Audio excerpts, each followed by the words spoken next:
One of the things that I always try to think about when the moon is in my sixth house is how can I dial in my routine even further? And, the sixth house represents all of these items that keep us grounded and here in the real, tangible world. And a lot of the times that has to do with the fact that we need to eat. We all need to sleep. We all need to, shower, take care of our hygiene. And when the moon is in my sixth house, I find that sticking to my routine comes a lot easier as well. So notice like next time the moon is in your sixth house, if it helps you in some way with establishing your routine. And if you're having a harder time with establishing your routine, what could help is trying to stick to it on the days that the moon is in your sixth house, and then sort of continuing the days after, because hopefully on the days that the moon was in your sixth house, you were able to stick to it a little bit more easier, and you've sort of established that habit for all the days to come.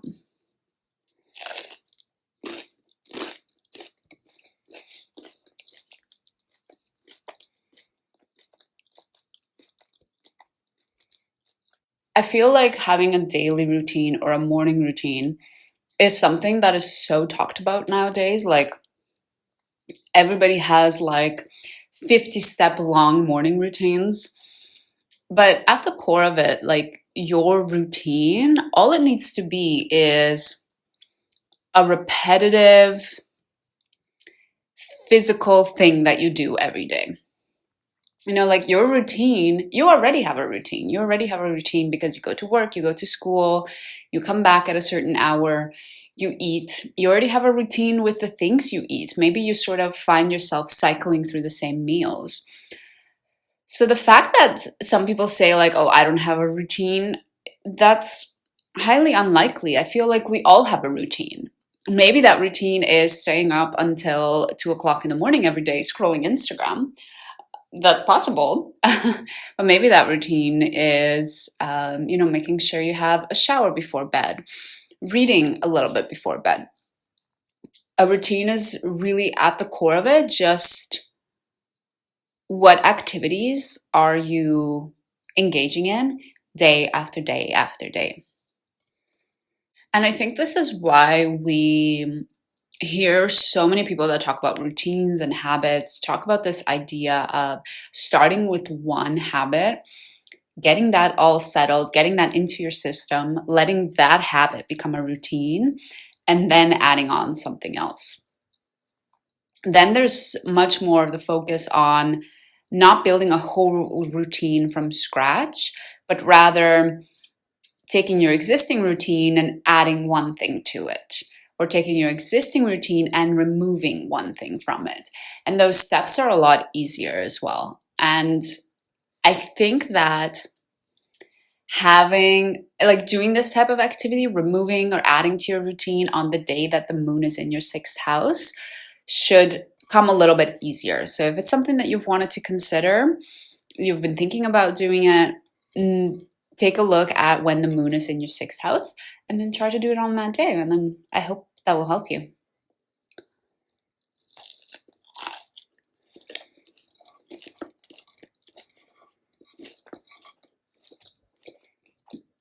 One final thing I want to add about routine, and then I'm going to finish my breakfast. For me, a routine just means doing a certain activity more often than you're not.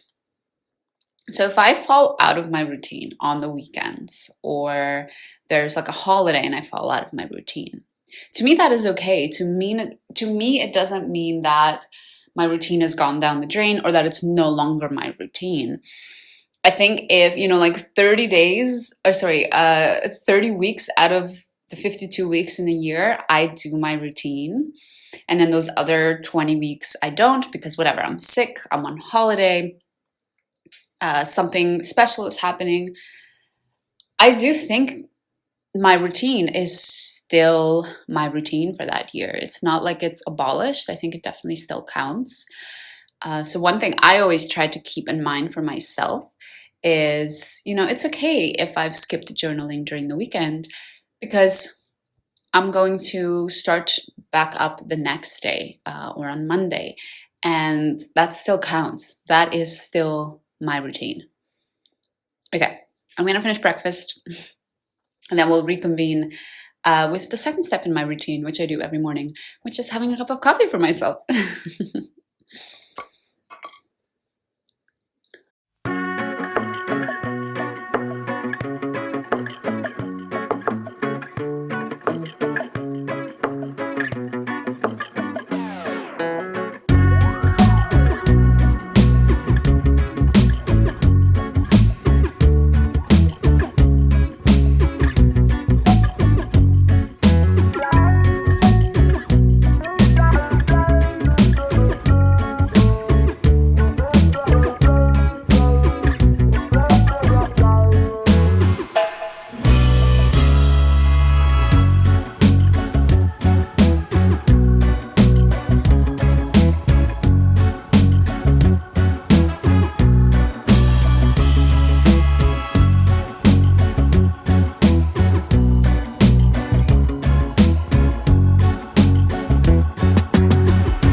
Hello again. Whew, yoga was so nice, honestly. And afterwards, I had dinner. Sometimes, there are things we all need to do every day that don't necessarily fit with the moon energy. There might be like a Pisces moon one day and you don't necessarily feel productive, or like you want to go out into the real world and do stuff. But you have to, because you need to go to work. And if you don't, you can't pay rent. So honestly, I love as well that there are days where I get reminded of that. I get reminded that it's really nice to live in tune with the moon. And then at the same time, sometimes that's also not possible, just because of the type of world we live in. But anyways, one of the other things that I wanted to do today before I head off and chill for the night is to be of service. One of the things that you often hear about the sixth house is the house of service. It's the house where you develop a certain skill and you help somebody with your skill. You help them with that task that they're maybe not able to do on their own. You help make their life better, and you get pleasure not only from the fact that you're helping somebody and you're seeing how that's improving their life and benefiting them, but you also get pleasure from getting to hone that skill in. You get pleasure from also just being like, damn, I am getting really good at that. And I love that. I really enjoy it. So you also enjoy not just the fact that you're helping others, but the skill that you're working on, the skill that you're doing for this other person is actually also something you just really enjoy. My brother actually sent me a resume that he wanted me to take a look at, to edit, to give him some tips on what he should change or adjust. And I thought, let's do it today. Let's do it on a day where the moon is transiting my sixth house. Let's use my skill of resume writing, my skill of just writing in general, which I love to do and which I think I'm quite good at, to also help him, to benefit him. Use the skill to be of service to my brother. I'm sure I'm really gonna enjoy it. I love writing, and of course, it's always very nice to help family out. So yeah, let's go ahead and do that.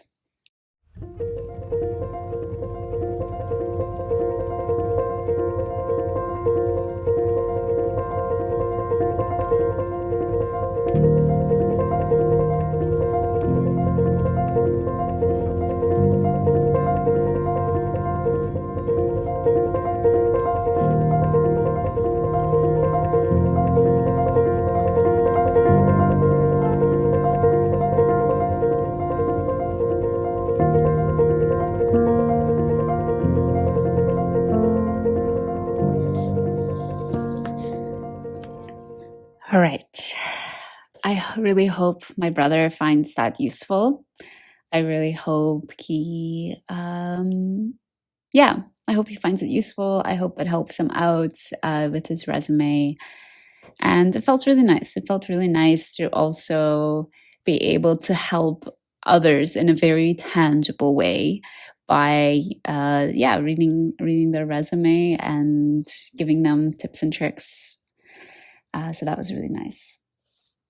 Amazing. I'm gonna get ready for bed, honestly. Just chill, take off my makeup, and chill in my bed for a bit and then go to sleep. But overall, I would say today has been quite nice. I really enjoyed moving my body. Usually doing something for your body or for your health is really good when the moon is in your sixth house. And then, of course, I really enjoyed doing things that are of service to others. Again, the sixth house is all about being of service. And then, because again, this is a Capricorn moon, I really just enjoyed aligning with working on things that matter to me, working on things not based on what others think of me or want from me or expect from me, but does my life match what I expect and want from me? And I think a huge part of my life is definitely about taking care of my body and having a routine. And honestly, I spent the day alone. Capricorn is very much a solitary zodiac sign. And I gotta say, spending the day alone didn't feel weird or anything. So I think definitely that Capricorn energy helped. And it helped me just get more in touch with, okay, what matters to me? How do I want to spend my day? Get rid of all of the other sort of external validation that sometimes Capricorn could get misguided by as well. So yeah, I hope you enjoyed watching this vlog. Make sure you subscribe. I am doing a giveaway, so when we reach 1,000 subscribers on this channel, one of you is going to get a free reading. So if you want to make sure you win that or get a chance to win that, make sure you're subscribed. Thanks, everybody. We'll keep in touch. There's definitely like 3 more or 4 more of these vlogs coming up. I think Aquarius and Aries are the moon vlogs that I still need to do. So let me know down in the comments which one you'd like to see next. All right, we'll chat soon.